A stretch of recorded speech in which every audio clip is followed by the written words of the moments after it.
Patent rights ఏంటంటే ఈ YCP నాయకులకి. ఎందుకంటే మనం గతంలో చూసామండి, తెలుగుదేశం పార్టీ ఆఫీస్ నుంచి ఏ విధంగా దాడి చేశారు, గన్నవరం పార్టీ ఆఫీస్ లో కార్మిక వ్యవస్థ చేసి ఏ విధంగా దాడి చేశారు, చంద్రబాబు నాయుడు గారి ఇంటి మీదకి ఏ విధంగా దాడికి వెళ్ళారు, అవన్నీ చూస్తూ ఉంటే అసలు దాడికి పేటెంట్ రైట్స్ అండ్ వైసీపీ నాయకులకండి. ఈ రోజు అంబటి రాంబాబు గారు మాట్లాడుతున్నారు, హారిక గారి కారు మీద తెలుగుదేశం కార్యకర్తలు దాడి చేశారని చెప్పి. అసలు అక్కడ జరిగింది ఏంటండి, అక్కడ గందరగోళంగా ఉండి నేను ఇటువైపు నుంచి వెళ్ళిపోదమ్మా ఇప్పుడు రాకుండా ఆమె జాగ్రత్త వాళ్ళు పంపించేస్తే వాళ్ళు కావాలని మళ్ళీ అటువైపునే వాళ్ళ బాగా ఎప్పుడు కూడా రెండోసారి వచ్చి అక్కడ కార్యకర్తల్ని రెచ్చగొడుతూ వాళ్ళు 100 బూతుల్ని టీడీపీ కార్యకర్తల్ని కానివ్వండి, పోలీసుల్ని కానివ్వండి, మా ఒక మహిళ మాట్లాడుకున్నటువంటి మాటలు ఆవిడ బూతులు తిట్టిందండి ఆవిడ అక్కడ. మళ్ళీ ఏమీ తెలియనట్టు బయటకు వచ్చి ఒక మహానటిలాగా ఎదుగుతూ ఆవిడ నటిస్తుంది. ఈ రోజు ఆవిడ గురించి అందరూ మాట్లాడుతున్నారండి, ఒక బీసీ మహిళ, గౌడ మహిళ అని.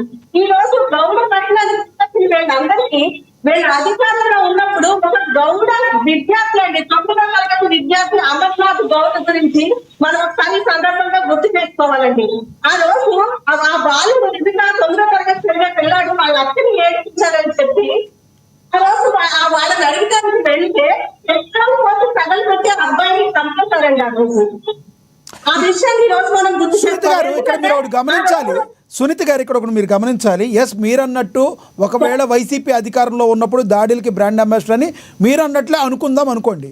మీరు వచ్చిన తర్వాత ఏం చేశారు? మీరు వచ్చిన తర్వాత కూడా కొన్ని పార్టీ కార్యాలయాల మీద దాడులు జరిగినాయి. టీడీపీ గుడివాడలో ఉన్న కొడాలి నాని ఇంటి మీద కూడా దాడి జరిగింది. మరి వాళ్ళు చేస్తే దాడి, మీరు చేస్తే ఏమంటారు దాన్ని?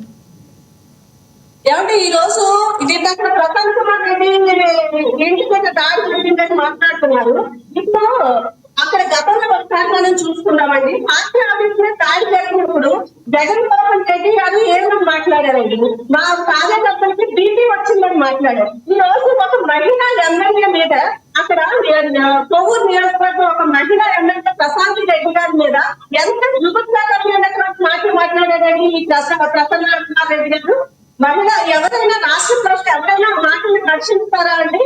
అంటే అక్కడ మా కార్యకర్తలకి బీపీలు రాకున్నది ఏమంటే అక్కడ కార్యకర్తలు వాళ్ళ మనోభావాలు దెబ్బతిని అక్కడికి వెళ్ళి జరిగిన సంఘటనలు, అది కూడా దానిని కూడా అక్కడ వాళ్ళు ఆఫ్ చేస్తారు. తర్వాత వాళ్ళు చిత్రీకరిస్తున్నటువంటి సంఘటనలు. ఈ రోజు చంద్రబాబు నాయుడు గారు ముఖ్యమంత్రి అయిన తర్వాత చట్టపరమైనటువంటి పాలన ఇక్కడ జరుగుతుందండి. ఎందుకంటే తప్పు ఎవరు చేసినా తప్పుగానే ఆయన మాట్లాడతారు. ఈ రోజు మొన్న మధ్య మనం చూసాం, కిరణ్ ఒక కుర్రాడు భారతీ రెడ్డి గారి మీద అనుచిత వ్యాఖ్యలు చేస్తే మా పార్టీ కూడా కార్యకర్త అయినప్పటికీ కూడా 24 గంటలు గడవకుండా అతన్ని అరెస్ట్ చేసి పార్టీ నుంచి సస్పెండ్ చేసినటువంటి సందర్భం. అది మా పార్టీకి ఉన్నటువంటి చిత్తశుద్ధి, మా నాయకుడికి ఉన్నటువంటి చిత్తశుద్ధి. ఎవ్వరూ కూడా మా పార్టీలో మా నాయకుడు కానీ, మా నాయకుడు కానీ, మా కార్యకర్తలు కానీ తప్పు జరిగితే పరిస్థితి మా పార్టీలో లేదండి. ఎందుకంటే మాకు క్రమశిక్షణ కలిగినటువంటి పార్టీ.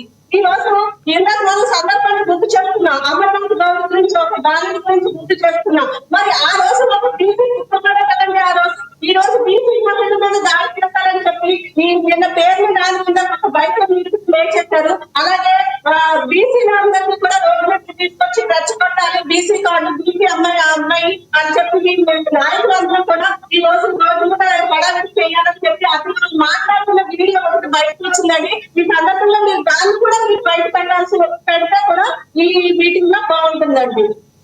అయితే సునీత గారు ఇక్కడ ప్రధానంగా మా పేర్ని నాని గారు కావచ్చు, లేదంటే గతంలో మాట్లాడిన మీ టీడీపీ నేతలు కొంతమంది కావచ్చు, ఇప్పుడు మీ టీడీపీ నేతలు చింతమనేని ప్రభాకర్ గారు ఉన్నారు, ఆయన కూడా రకరకాల మాటలు మాట్లాడిన పరిస్థితి. నాయకులందరూ ఇలా రెచ్చగొట్టే ధోరణి మాట్లాడటం వలన ప్రతిపక్షంలో ఉన్నప్పుడు మీరు కానీ, ఇప్పుడు ప్రతిపక్షంగా ఉన్నారని భావిస్తున్న వైసీపీ వాళ్ళు కానీ ఎవరైనా కూడా ఈ రకంగా చేయడం వల్ల ప్రజలందరికీ ఇబ్బందులు తప్పితే ప్రజలకి మేలు చేకూరే అంశం లేదు కదా. నాయకులు మారకపోతే ప్రజలకి మేలు జరుగుతుందంటారా? అంటే ఓవరాల్గా చెప్పాలి మీరు.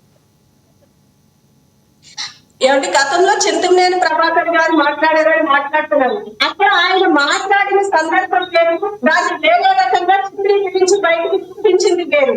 ఆయన కేవలం ఒక ఎస్సీ కులాన్ని గురించి అక్కడ మాట్లాడారని బయటకు తీసుకొచ్చి చూపించారు దాన్ని. కానీ అక్కడ ఆయన మాట్లాడిన సందర్భం అది కాదు. దాన్ని పూర్తిగా వీడియో చూస్తుంటే తప్పకుండా అర్థం అర్థమవుతుందండి అందరికి ఆయన ఏ విధంగా మాట్లాడారు, మన మంచిని కూడా ఆ విధంగా ఇక్కడ మాట్లాడారు అనేది పూర్తిగా అర్థమవుతుంది. కానీ ఇక్కడ ఈ పేరు నాది అనే వ్యక్తి మాత్రం చాలా క్లియర్ కట్ గా మాట్లాడేది. చీకట్లో కన్ను కొట్టి వేసేయాలి, తెల్లారు ఏమి జరగనట్టు మనం వెళ్ళి పరామర్శించి ఏమైంది ఏంటి అని అడగాలి, అంతేగాని అంతేకొత్తం దొరకదు కలగదు కనిపించడం మొరగదు అని చెప్పి ఆయన చాలా క్లియర్. కేసులు కూడా నమోదైనట్టున్నాయి. ఏంటి కేసు సునీత గారు, సునీత గారు, ఇప్పుడు చాలా క్లియర్ కట్ గా సునీత గారు పేరు నాని గారి మీద, సునీత గారు పేరు నాని గారి మీద, పేరు నాని గారి మీద మచిలీపట్నంలో అదేవిధంగా అవినిగేట్లో కూడా కేసులు నమోదైనట్టున్నాయి. ఏంటి మరి పేరు నాని గారు ఇలా మాట్లాడినందుకు మరి ఈయన కూడా అరెస్ట్ చేసే అవకాశం ఉందా? చట్టపరంగా తప్పు చేసిన వాళ్ళకి చట్టపరంగా తప్పకుండా శిక్ష పడి తీరుతుందండి ఈ ప్రభుత్వంలో. ఎందుకంటే అది తప్పు అని తెలియని రోజు ఎవరికైనా సరే ఈ ప్రభుత్వంలో చట్టపరంగా ఖచ్చితంగా శిక్ష పడి తీరుతుంది. ఇందాక మీరు ఇంకా మాట్లాడినారు లక్ష్మీనాథ్ గారు, ఇలా జరగకుండా ఉండటానికి ఏం చేయాలని అని మీరు మాట్లాడారు నాయకులు. ఇందాక చిట్టుబాబు గారు మాట్లాడుతూ ఒక మాట మాట్లాడారు, జరగకుండా ఏం చేయాలని సలహా చెప్పండి అని అంటే పెద్దలు ఖండించాలి అని మాట్లాడారు. మరి జగన్మోహన్ రెడ్డి గారు కుర్రాళ్ళు వాళ్ళ కార్యకర్తలు రప్ప అని నరికేస్తామని పెట్టినప్పుడు మరి జగన్మోహన్ రెడ్డి గారు బయటకు వచ్చి ఒక ముఖ్యమంత్రి చేసిన వ్యక్తి ఏం మాట్లాడారు? ఆయన మాట్లాడితే తప్పేంటి అని స్టేట్మెంట్ ఇచ్చాడు ఆయన. కానీ మా నాయకుడు అయితే చంద్రబాబు నాయుడు గారు మా కార్యకర్త తప్పు చేసిన 24 గంటల్లో అరెస్ట్ చేశారు. అది మాకు పరిస్థితి వాళ్ళకి ఉన్నటువంటి తేడా అండి. రైట్ రైట్ సునీత గారు, మళ్ళీ వస్తాం మీ దగ్గరికి. మనం ఒకసారి సుజాత గారితో మాట్లాడదాం. సుజాత గారు, ఇప్పుడు రానున్న రోజుల్లో ఆంధ్రప్రదేశ్లో మీరు